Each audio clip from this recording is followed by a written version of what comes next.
Voy a arrancar con un poema del libro 31 poemas a Robin, el poema 14. Te miro dormir en la alta noche y pienso que nada cambiaría. Tu boca apenas entreabierta, el motorcito de luz que bombea tu pecho y tus piernas de campeonato de fútbol barrial y la delicadeza de los hombros y tu corte de pelo a la moda y los abrojos de tu corazón. Todo perfecto me parece, de un lado y del otro, de arriba y de abajo. Cada lunar es una joya de tiempo, un tesoro que aparece y desaparece ante mis ojos hasta dejarme sin respiración. No hablo del oro vulgar que juntan los burgueses, sino del que amonedan esos pibes que nada tienen, salvo en belleza y esa alegría de vivir que no es poco. Con eso y un par de brazos fuertes, el mundo se levanta todos los días. Con nosotros en esta nueva emisión de Restos Diurnos tenemos el placer de conversar con Osvaldo Bossi, que nos acaba de compartir un poema y le damos la bienvenida. ¿Cómo estás? ¿Qué tal, Juan? ¿Cómo estás? Todo bien, por suerte. Bueno, me alegro. Un gusto que podamos tener este rato para conversar y quiero empezar por ahí, es bastante general lo que te voy a preguntar, pero como sé que te acompaña de toda la vida, son más de 20 años que estás ahí en este mundo, me gustaría saber inicialmente qué es la poesía para vos. Bueno, un poquito más que 20 años. Creo que el primer libro lo publiqué para 30 y pico, digamos, no sé, me parece, no estoy tan seguro. Pero además la poesía estuvo antes de publicar como lector y como también como intentando escribir. O sea que desde que sí tengo uso de razón, 15, 16 años, digamos que fue una manera de estar en el mundo y de salir un poco de él, ¿no? De salir y volver a través de la poesía, como si la poesía me revelara un espacio posible adentro de este mundo, más allá de lo inmediato. Y eso tiene que ver, bueno, con el lenguaje de la poesía y con el descubrimiento de la poesía. Así que para mí la poesía es una forma de, de acercarme a la realidad, de entenderla y de transfigurarla también, de, ¿no? de volverla de algún modo un poco más benéfica. Quiero decir que sin la ayuda de la poesía, las cosas hubieran sido un poco más difíciles para mí.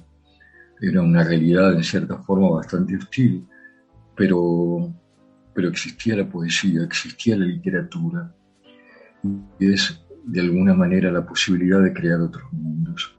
Y eso es absolutamente liberador. Así que bueno, para mí es una forma de habitar este mundo sin que este mundo, digamos, me aliene o me someta, ¿no? Dándole una respuesta, un diálogo. Así que no, fue algo súper benéfico. Sentí un escalofrío la primera vez que sentí que yo quería hacer eso, que había otra realidad. Y eso la verdad que fue muy hermoso descubrirlo. Bueno, y eso me acompaña hasta hoy. ¿Qué poema, qué autora, qué autor fue el que te generó ese escalofrío? Creo que fue Gabriela Mistral, no estoy seguro. Digamos que para simplificar a veces digo que es Gabriela Mistral porque fue una de las primeras poetas que leí. Así que bueno, creo que fue el libro Tala, que también fue uno de los primeros libros que tuve, pero no sé exactamente cómo fue. Fue también en la escuela, ¿no? A través de una lectura. Ni siquiera, o sea, de una lectura en voz alta, ni siquiera fue una lectura en silencio, sino algo que se leyó. Bueno, Gabriela Mistral, y después vinieron de a poquito, cada poeta iba trayendo otro. Como yo soy autodidacta, es decir, tengo un secundario borroso, digamos, o dudoso, y no tengo estudios terciarios, casi toda mi formación pasó por el trabajo de autodidacta. Casi todo lo que aprendí, lo aprendí de la poesía y de lo que esté relacionado con la literatura, así como verás tengo un sentido bastante distorsionado de la realidad. Si aprendí, digamos, si lo que aprendí lo aprendí de la literatura, no, soy una persona sospechosa, digamos. pero no sistemática, un gran lector, muy voraz, y desde esta experiencia que te estoy contando, que sentía que cambiaba mi vida y que fuera de eso no podía. En realidad se dio así solo, ¿no? Ahora que me doy cuenta, eh, toda mi vida estuvo marcado por eso, pero creo que porque no pude esgrimir otra cosa que no sea eso.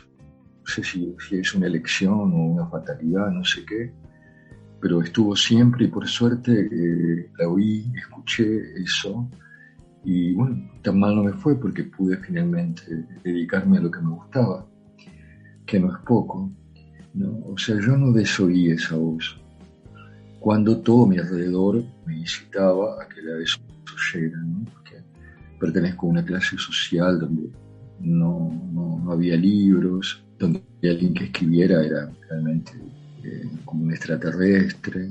Sin embargo, yo creía que eso era posible para mí, ¿no?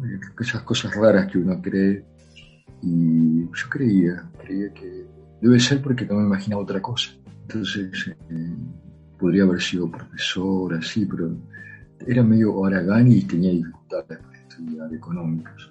Entonces, nada, me dediqué a la poesía y bueno, y ahora a la docencia también a través de los talleres, así que mi vocación de docente está ahí también puesta, pero autodidacta, como Palito Ortega. Y Borges también, y podemos poner a Borges también. Igual me gusta esa analogía que no es siempre buscando por ejemplo, a Borges.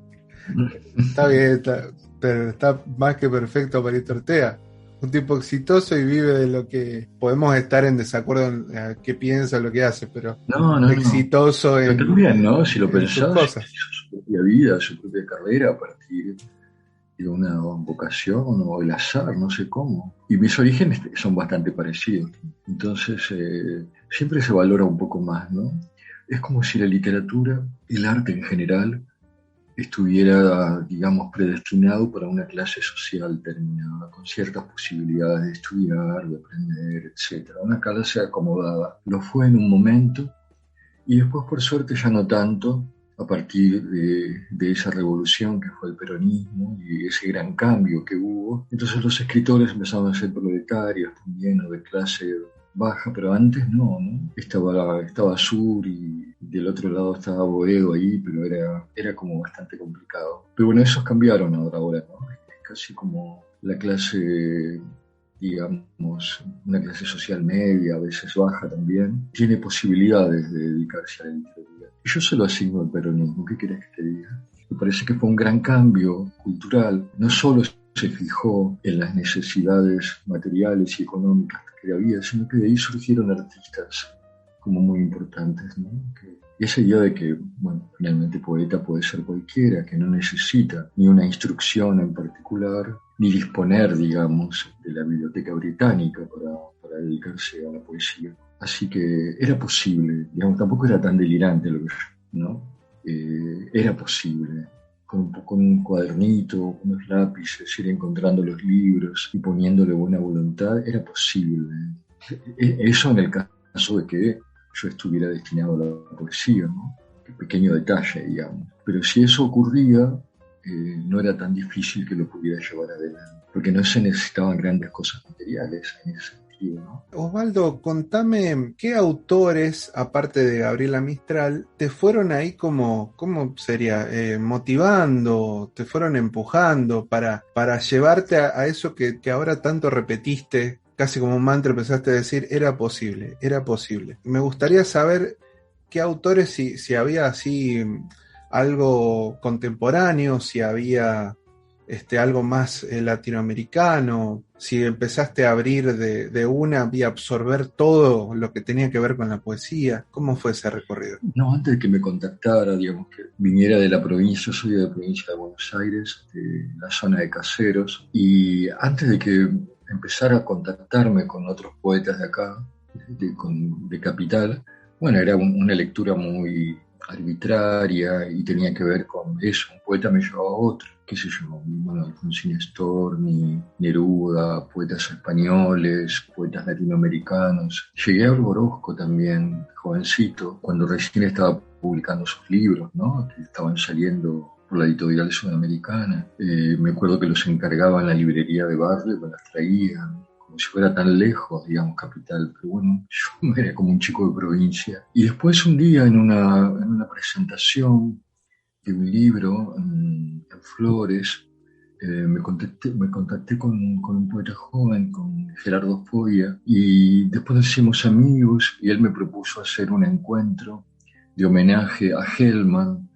Esto fue a finales de los años 80, y a partir de ahí me empecé a contactar con otros poetas jóvenes, con los de la revista 18 Whiskies, que serían, bueno, ahora conocidos como Casas, o José Villa, o Durán, o Darío Rojo, o Edwards, o Jorge Edwards. Bueno, formamos ese grupito, hicimos el encuentro como homenaje a Hellman por su regreso al país, y eso fue una gran puerta a conocer muchos poetas de generación, digamos, anteriores a mí, y también poetas jóvenes. Y eso fue una apertura muy grande, muy hermosa, digamos. Pero cuando yo llego ahí, medio como que ya estaba formado o deformado por mis propias lecturas. Tenía como un bagaje de lecturas importante. No tanto con la poesía más actual, y eso lo fui como descubriendo, y estuvo bueno, pero se dio también, ¿ves? Como naturalmente. Mirá, te cuento cómo fue íbamos con Gerardo caminando nos contactamos con el editor de Hellman, que es José Luis Mancheri, un encanto de persona, realmente un prócer de las ediciones independientes. Bueno, en realidad se contactó Gerardo y estábamos caminando por la calle Corrientes y decíamos, ¿y dónde lo hacemos el encuentro, el homenaje ese? Y dijimos, ¿por qué no acá? Estábamos pasando por el Centro Cultural San Martín. A finales de los años 80, el reciente advenimiento de la democracia, o sea, había un clima de que todo era posible, todo podía suceder. Así que entramos, fuimos al segundo piso, tercero, preguntamos por el director, nos atendió la secretaria, nos preguntó de parte de quién, de nosotros, y entramos y nos atendió Javier Torre, ahí mismo, sin ningún tipo de burocracia. Estuvo Javier Torre, nos recibió, le contamos lo que teníamos ganas de hacer, un homenaje a Hellman, me dijo que necesitan, y nos dio la sala AB, la más importante del Centro Cultural, una fecha, y nos dimos la mano. Ahí cerramos el contrato. Al mes llegó Hellman y lo fuimos a visitar con Hellman. Yo siempre cuento esto porque me parece que pinta la época muy bien, ¿no? Y además de hablar muy bien de Javier, ¿no es cierto? De Javier, la osadía nuestra, y que todo siguiera bien, que fuera muy hermoso desde ese lugar. Así que yo tengo un recuerdo de esa época, de mi juventud, de finales de los años 80, como eso, como el inicio o la sensación de que todo podía ocurrir, ¿no? De hecho, hicimos un festival al día siguiente con poetas de todo el país y fuimos a ver a Josefina Delgado, que estaba encargada en el área de bibliotecas. Lo mismo, nos recibió, que necesitan pasajes y para que la gente tenga donde hospedarse. Y lo consiguió. Y vinieron poetas de casi todo el país y tuvimos una larga jornada en la sala D del Centro Cultural San Martín, que empezó a las 9 de la mañana y terminó a las 10 de la noche, con poetas de todo el país, y cerraron poetas como Diana Velesi y Irene Cruz, por ejemplo. Y después hicimos una pequeña marcha o caminata hasta el obelisco en donde leímos poemas. Esas ingenuidades eran posibles y muy hermosas nada más. Con todo lo que, por supuesto, yo te estoy contando un aspecto de la cuestión, pero siempre hay muchos. Por eso digo que soy un afortunado, ¿no? Haber estado ahí, haber conocido a esa gente, a ver lo que pasó con Hellman, que haya estado Javier. En medio de todas esas yo conozco a Diana Velesi, que para invitarla a este homenaje, ¿no? Para que viviese. Y a partir de ahí fue un vínculo muy hermoso con ella, ¿no? Si bien yo nunca hice taller con Diana, ella leyó un librito mío, el que yo estaba escribiendo en ese momento, que son poemas de amor que el Coyote le escribió a Correcaminos, y se lo dejé a Diana. Diana lo leyó, y creo que a la semana o semana y media me llamó por teléfono, ahí a la provincia remota, y a un teléfono que era de mi tía, ni siquiera yo tenía teléfono, así que acordamos que a tal hora me iba a llamar, y ahí me dijo que el libro le había encantado y que había escrito un prólogo para ese libro. Una página y media que para mí fue siempre como una especie de carta de amor en donde alguien creía en mí, y eso me dio mucha fuerza. Por eso te cuento todas estas cosas. Estas cosas no pueden sino influenciar de manera positiva, ¿no? Para que uno... Claro que existieron otras cosas. Existió el diario de poesía, por ejemplo, que era una corriente estética totalmente distinta a la que yo me movía y que me hacía doler el estómago directamente. Su entramado, sus lecturas y esa especie de recorte en el que no entrábamos, yo por lo menos no entraba ni por casualidad. Pero por más cerrados que parezcan esos lugares, no impiden que se generen cosas por fuera. En este caso, bueno, que yo siguiera escribiendo, que me contactara con otra gente, que hubiera una apuesta hacia la poesía lírica o a la poesía amorosa, que es la que yo escribo, y que sin embargo no era, en medio del objetivismo o el realismo sucio, lo que podría, digamos, interesar. De hecho, yo no publiqué jamás en los 14, 15 años de Diario de Poesía un solo poema, lo cual es un orgullo, digamos, visto ahora a la distancia, es como una condecoración, digamos, más que una adversidad. Pero entonces yo era joven y no era tan sencillo atravesar esas batallas, digamos. Pero Diana creyó en mí, no cualquiera. ¿Vos te das cuenta de lo que te estoy diciendo? Diana Velesi creyó en mí, ya está, es como mi hada madrina. Entonces, y mi entrada a la poesía fue este homenaje a Hellman, en donde yo estuve ahí y leí un poema de esa noche de Raúl González Tuñón, que fue el maestro de Hellman. Son todas pequeñas cositas que ahora vistas a la distancia marcan como un itinerario, bueno, lindo, ¿no? Por más diferencias que hubieran, que siempre las hay, estéticas y todo lo demás, pero bueno, digamos que me quedo con eso,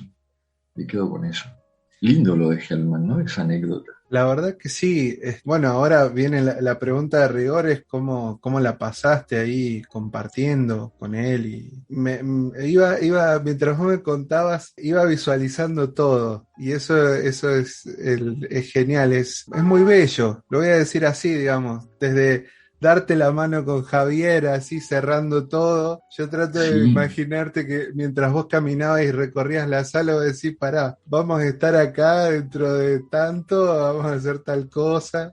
Después lo mismo Diana, esperando ahí paciente el teléfono, en lo de tu tía. Precioso, precioso Muy eso. lindo. Sí, sí, ahora por suerte, viste, que lo puedo ver a la distancia. Yo tardé mucho tiempo en publicar mi primer libro. O sea, no era tan sencillo publicar. Mancheri era muy amable y tenía ganas de publicar el libro del Coyote, pero quedó ahí, digamos, y cada año me decía, este año sale tu libro, el mes que viene, Osvaldito, sale tu libro. Y pasaron 20 y pico de años y el libro no salió hasta que otro amigo, Walter Casara, con la editorial Huesos de Jibia, me dijo, ¿por qué no publicamos el libro del Coyote? Porque no lo tengo, le digo, tengo que rearmarlo. Entonces empecé a rastrear, a buscar poemas que tenía un amigo o que había publicado en una revista, y medio como que lo reconstruí después de 20 y pico de años, y el libro lo publicó él. Y hasta ahora tiene, no sé, 4 o 5 ediciones, y es uno de los libros que la gente quiere y recuerda mucho, ¿no? Un libro emblemático, digamos, el libro de los poemas de amor que el Coyote le escribió al Correcaminos. Tardó un tiempo y salió. Antes publiqué en Bajo la Luna un libro que se llamó Tres, que sería el libro posterior al libro del Coyote. Yo creía que nunca iba a publicar. Yo creía que esa frontera, que ese límite no lo iba a atravesar nunca. Que era para que te des cuenta de que no había tantas editoriales y tantas posibilidades técnicas como hay ahora para publicar. Y era como realmente...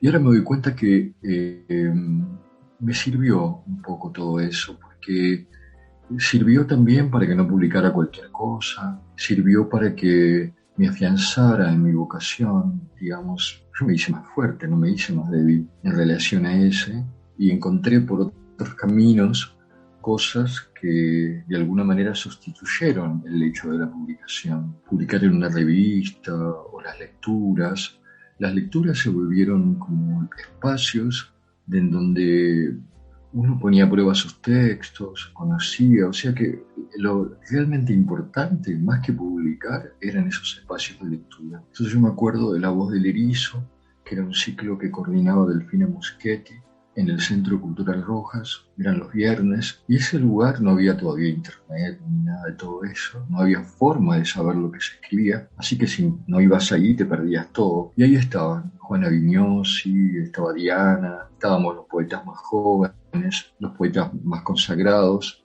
Era un cruce maravilloso. Yo lo que recuerdo es que leer ahí era como una prueba de fuego. Estaban todos esos oídos, qué sé yo, tenías como público a Mirta Rosenberg, tenías como público a Arturo Carrera, Irene Grus, después nos íbamos a tomar un café o a comer, y te estoy hablando que yo tenía 20 y pico de años, entonces fue muy importante eso. De hecho, cuando yo publico el libro, a mí ya me conocen, pero me conocen por esta circulación, que tiene que ver con las lecturas, con los encuentros en los cafés, las charlas, los momentos en los que íbamos a comer después de una presentación. Esa era la gran vida literaria, digamos, que yo viví y que ahora de algún modo está más sustituida por la cuestión de internet y todo lo demás, ¿no? Que media, que está fantástico, quiero decir, no digo que no esté bien, pero nada, yo tengo un buen recuerdo de todo eso, de esas lecturas. Mirá, la primera vez que yo leo en público, en ese ciclo, al comienzo era un poeta consagrado invita a un poeta joven a leer. ¿Y a mí qué me invitó? Diana. Entonces yo me senté al lado de Diana, me temblaba todo, absolutamente. Y esa fue mi primera lectura. Como verás, Juan, yo no puedo dejar de sentir que agradecimiento. Es cierto que visto por otras circunstancias, pues pensarse que mi vida fue un poco más adversa. Pero en relación a esto, no. En relación a esto, ahora que lo veo, ¿no? Cuando estaba pasando no me daba cuenta. Y además creía que todo era más difícil de lo que era realmente. Pero ahora que lo pienso así a la distancia, tuve esos momentos tan hermosos, ¿no? Cuando conocí a Helman también, Helman es una generosidad y una humildad también. Ahí sentados en un departamento en la casa de Daniel Durán, mientras charlamos un día con él. Es tan generoso, Helman. Eso recuerdo de él. Bueno, a Olga Orozco también. Me acuerdo de una frase que tenía Lezama Lima cuando él cuenta que conoció a Juan Ramón Jiménez en Cuba. Y él decía, era muy joven y de pronto conoció al gran Juan Ramón Jiménez. Y que conocer a un poeta mayor es del orden de lo luminoso, es del orden de lo sagrado. El solo estar cerca de ellos, ¿no? De alguna manera te enseñan algo que no te va a enseñar miles de bibliotecas. Y como yo quería ser poeta, siento una gran admiración por los poetas. Y para mí era eso, ¿no? Era del orden de lo luminoso. Olga Orozco, Amelia Biagioni, también pequeñas charlas o algún que otro encuentro. Pero yo sentía que realmente estar cerca de ellos, ahora de grande, igual sigo teniendo esa admiración por los poetas, ¿no? Siempre, porque viste que poetas son los otros, no es uno. Y yo le cuento a los alumnos que tengo como estampitas, ¿no? En el sentido de que pienso en poetas como Sandro Pena, Umberto Sao, poetas italianos, o Allen Ginsberg, son mis maestros a los que yo les pido que me ayuden a escribir algo. Como estampitas en los que creo y en los que admiro. Y después, bueno, está lo que hago yo, pero ahí ya es otra cuestión. Es lidiar con el lenguaje y uno nunca sabe realmente de sí mismo si es poeta o no. Eso lo dicen los demás. Uno, digamos, transita una zona más de incertidumbre. Pero sí puedo ver la poesía en los otros. Y bueno, de hecho puedo dar talleres porque es eso, el espacio de un coordinador de taller, alguien que es un facilitador, construye puentes entre los alumnos y entre los grandes autores, y ahí yo me veo, yo siento admiración por los poetas, ¿no? Ahora estoy hablando con vos y me acuerdo de todas esas cosas, parecen todas muy nostálgicas, y que pasó tiempo, sí, pero estuvo bueno la gente que estuvo ahí, ¿no? Haber conocido a Irene Grus, haberme peleado con ella como todo el mundo se peleó con ella. No los veo con frecuencia, yo no veo a Diana con frecuencia por lo general, pero cuando nos vemos nos queremos mucho. Yo siento una enorme admiración por ella, una gratitud enorme. Y ella sigue siendo igual de generosa conmigo. Me cuentan muchas personas que Diana le sigue diciendo: tenés que leer a Juan, tenés que leer a Juan. Como verás, no tengo una mirada desesperanzadora del medio literario. Sé que es difícil, no digo que no lo sea, pero hay que saber con qué te encontrás, y si lo sabes, darte cuenta más o menos. Lo más importante es escribir, y si uno puede seguir escribiendo y aprendiendo y todo lo demás, me parece que... entonces no hay amargura en mí, lo cual es mi gran oro, es mi gran tesoro. Yo no estoy, al contrario, yo estoy lleno de gratitud por todo cómo terminaron dándose las cosas. Insisto, en el momento mientras se daban parecían más adversos, pero ahora me doy cuenta que no, que todo fue como tuvo que ser exactamente. Hasta las peleas, las rencillas. ¿Te parezco muy ingenuo, Juana? Muy tonto. No, la verdad que me quedo pensando en esta cuestión de que uno por ahí siempre quiere batallar con las cuestiones adversas, ¿no? Que le pasan. Uy, si hubiese conocido a fulano, si hubiese ido por acá, si esto no me pasaba, si esta hoja la movía de esta manera, pasaba tal cosa y no lo que me pasó. Pero resulta que eso inevitablemente te enseñó algo que son los pedacitos que te van formando, te van ahí como construyendo. Entonces, al final está bien, y está bien que sea así. Así que la verdad que bueno, viste, buenísimo. a mí me costó publicar, o sea que eso digamos me vino desde afuera, no era tan sencillo. Ahora quizás la dificultad para un poeta joven sea al revés. Digamos, hay tantas posibilidades de publicar que es él el que tiene que decidir no publicar o cuándo hacer, digamos, pero es una dificultad.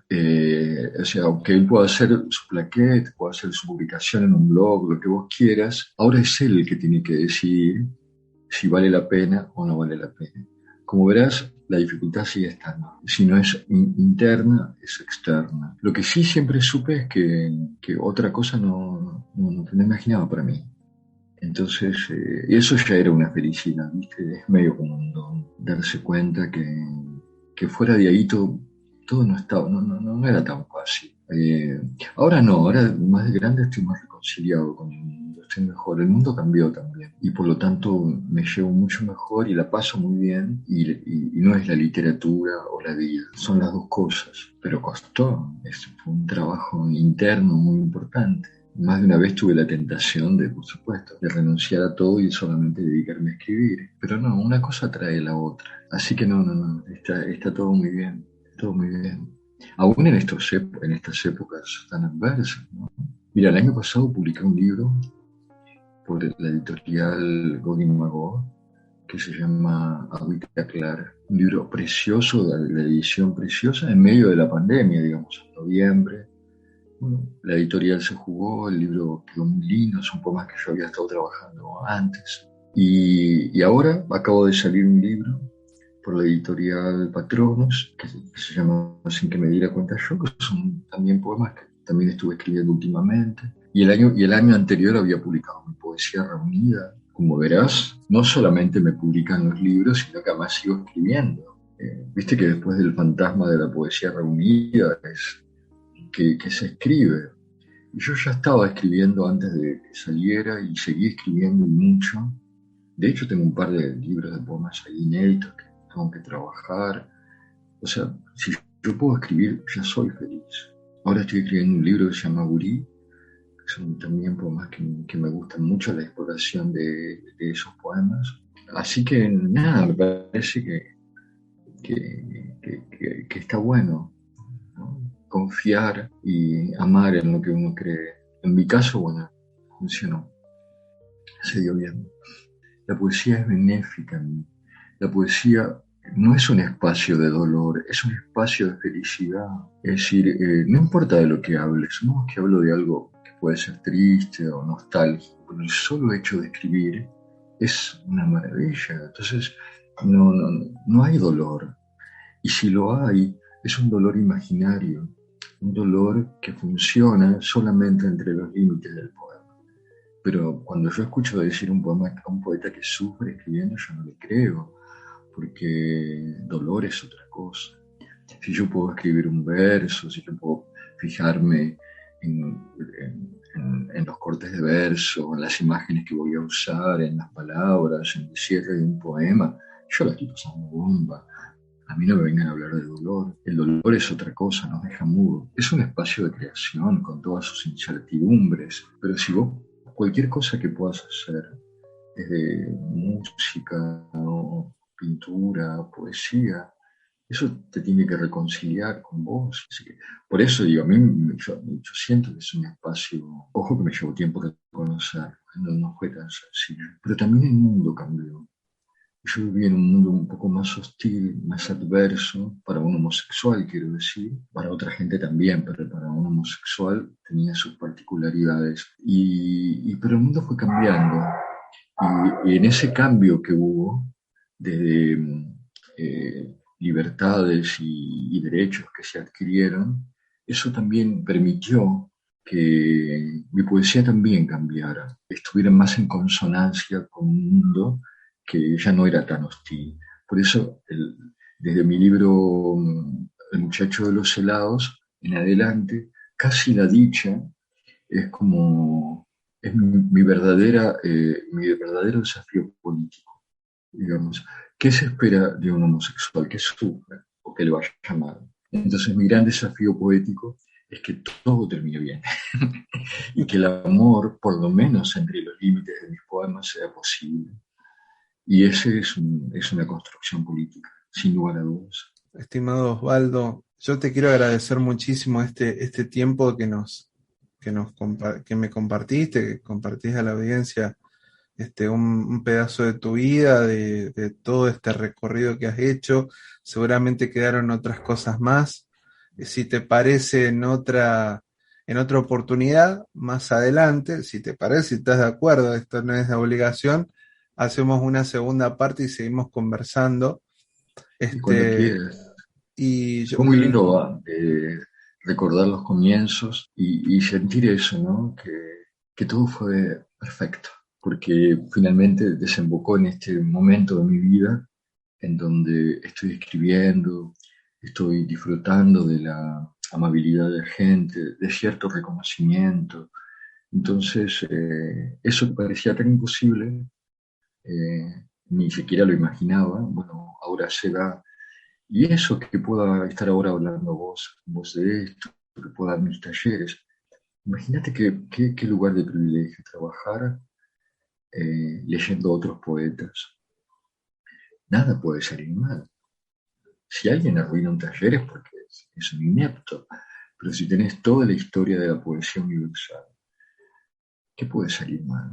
Digamos, ¿no? Los talleres son espacios gloriosos, espacios maravillosos. Salvo que seas un resentido o salvo que seas alguien que tengas algún problema con los demás, pero como no es mi caso, entonces siempre es un espacio de celebración. Te agradezco muchísimo a vos, Juan, la pasé genial, me hizo sonreír acordarme de algunas cosas, que está buena recordar. Olga Orozco diciéndome, íbamos a hacer una lectura al aire libre, inaugurando la biblioteca de poesía de Evaristo Carrió, porque hacíamos cosas los jóvenes en ese momento. Y una de las lectoras se armó un escenario en la puerta de la casa de Evaristo Corriego y iba a hacer una lectura al aire. Y yo era uno de los que estaba ahí organizando eso. Y me acuerdo que hablé esa mañana con Olga Orozco, porque digo, Olga, es un día horrible, lo más probable es que llueve y vamos a tener que suspender la lectura. Y Olga Orozco me dijo, no te preocupes, querido. Dice, ahora salgo y te barro el cielo. Y por supuesto, no llovió, así que yo siempre creo en los poderes de Olga Orozco. Y después apareció ahí en esa lectura con su amiga Amelia Villagiovanni, otra grande, pero con un perfil más bajo. Entonces estaba ahí, entre llegan las dos, y me dice Olga, bueno, finalmente se pudo hacer. ¿La conoces, Amelia? Le digo, sí, sí, la conozco. Y entonces salta Amelia y me dice, qué raro, porque yo no existo, me dice. Yo soy totalmente inexistente. Era muy divertida Amelia Vieja. Tenía un sentido del humor. Yo la invitaba a lecturas, siempre inventaba algo. que era fóbica y no le gustaba. Pero me decía, querido, ¿para qué voy a ir a una lectura que va a estar llena de señoras que todas tienen el pelo rubio? ¿Para qué voy a ir ahí? O decía, eh, no, no puedo porque me caí, me lastimó la muñeca. Y, "Oh, pero qué pena", le digo. Me dice, no, no te preocupes, ¿qué le puede importar al universo que una viejita como yo se quiebre un huesito? Es insignificante, Osvaldo. Bueno, yo tuve esa dicha de atesorar esas palabras. Y si me preguntaras qué me hizo creer en la poesía, fueron los poetas. Me hubiera gustado conocer a Leónidas Escudero. Lo descubrí tarde, pero siento que un par de horas tomando un vino, charlando con Leónidas Escudero allá en San Juan, hubieran sido otra que 6 años de universidad. Como verás, no creo mucho en lo académico. Así que, bueno, te agradezco y cerramos acá y cuando quieras nos volvemos a encontrar. Cómo no, yo te invito a que entonces cierres esta charla con el poema que vos quieras. Tengo un poema que escribí cuando publiqué La Poesía Reunida. El viejo bobo, ese soy yo, eh, se acuerda de sus comienzos. Viene perfecto para cerrar esta charla. En una cocina de ladrillos, sin evocar, sobre la mesa limpia, yo escribía mis versos. Hiciera frío o calor, lloviera cántaros o no lloviera nunca. Allí estaba, bajo una ventanita donde la luz, en vez de entrar, salía. Viajaba de un país a otro, de un cuerpo a otro. Apenas 15 años, ya no había forma de detenerme. Escribía, sin ocupar toda la hoja, alegre y triste, viendo pasar la noche, el día sobre un espejo. Aunque aún puedo verme, mamá se acerca y me dice que salga al patio. El día está tan lindo, y yo le digo que más tarde, que después, y me vuelvo enseguida sobre las palabras, en una cocinita de ladrillos sin revocar y techo de cartón. Hacía un agujero en la pared. Por fuera parecía un prisionero vietnamita, pero por dentro las cosas eran diferentes. Anda a encontrarme si podés. Sobre la mesa está el libro de versos que escribí en esa cocinita con mi mamá en el patio barriendo las hojas, año tras año, más solo que ninguno o para no quedarme solo. Vaya uno a saber. Dicen que ahí estoy yo.